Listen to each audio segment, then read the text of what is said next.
Cheesy the Podcast, presented by Just Cheesy Productions.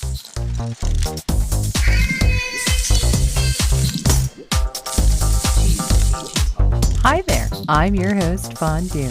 In this week's episode, we're going to prepare for Easter and cheese. Easter and cheese? That's right, we're going to explore Easter cheese around the world. Yum. We're going to go to Eastern Europe. Fun. We're going to learn about some cheese bread. Tasty. We're going to learn about a cheese egg that you can buy for your basket. Cheese egg? And some cheese rolling. And we tell a joke. Yeah, we do. Stay tuned for episode number 20 of Just Cheesy, the podcast.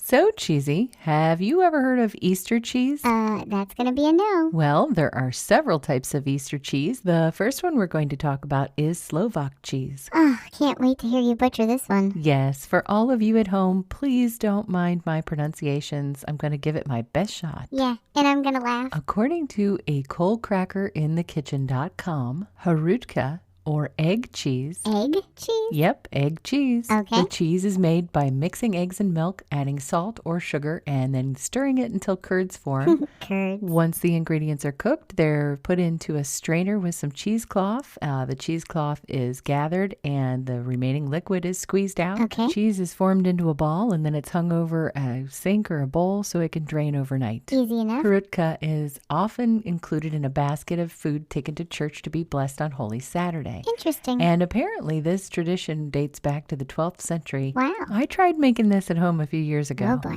To me, it tasted a little bit like scrambled eggs, but I'm not positive I made it right, so I did give it a shot. Sure. Harutka is usually served with ham or kielbasa, so it's a savory dish, but the next one we're going to talk about is sweet. Aw, like me. Sure. According to cupcakesandkalechips.com, Syrnik, boy. which is a sweet Ukrainian Easter cheese, it's currently made with cottage cheese, but it was more than likely made with farmer's cheese originally. To me, it sounds a bit like a cheesecake. Yum. It has 2 pounds of cottage cheese, a cup of granulated sugar, 4 eggs, and some vanilla. That sounds so yummy. This next one is called Paska. Sure it is. According to Wikipedia and the spruceeats.com, Paska is traditionally an Eastern Orthodox or Eastern European food served at Easter, and it's more of a dessert. Ooh, yum. It can be made with quark Quark. or farmer's cheese. It's typically a no-bake dessert, and the thing that makes it unique is that it's pressed into a pyramid-shaped mold Okay. called,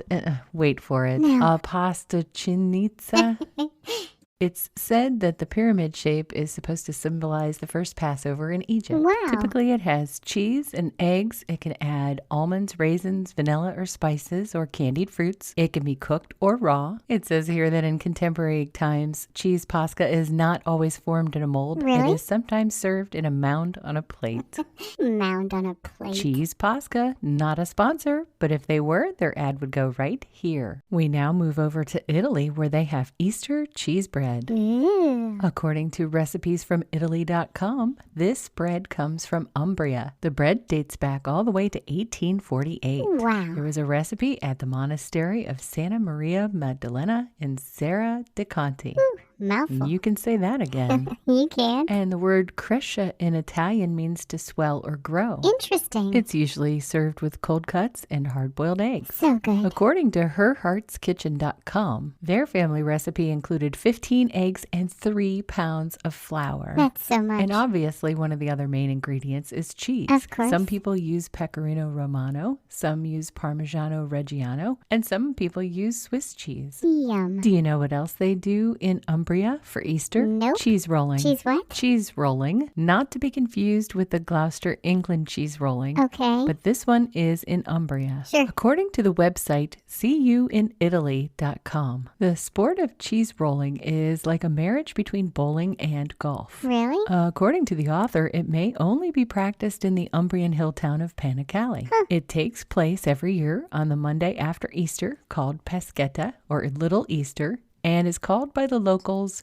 Ruzzoloni, or the Big Wheel. The big wheel. The giocatori, What? the players, wrap leather straps with wood handles around the cheese, and they basically throw it with somewhat of what they say, a yo-yo and string effect. Okay. They roll the cheese, and the crowd runs alongside of it, and someone marks where it wobbles to a stop. They say sometimes it misses the road and it gets off course and starts bouncing off down the hillside. And at the end of the game, whoever has the least amount of points wins. That sounds so fun. It's time for my favorite segment. This week in cheese. Do you know what Butler's Farmhouse Cheeses actually started selling this week? Chocolate Easter bunny. Nope. Cheese Easter eggs. What's a cheese Easter egg? According to butlerscheeses.co.uk, they've brought back an Easter favorite. Ooh. They have two different kinds of Easter eggs. One is cheddar cheese, the other is Black Sticks Blue. Yum. It's a half egg, and it looks like something that you can spread on crackers. Holy cow. I tried to see if we could order some to try, but they only deliver to the UK mainland. Aww. And according to their Twitter page, it looks like they already sold out of the cheddar cheese eggs. What? Already? Sounds that way. I guess I'm ready for a joke, Cheesy. Okay.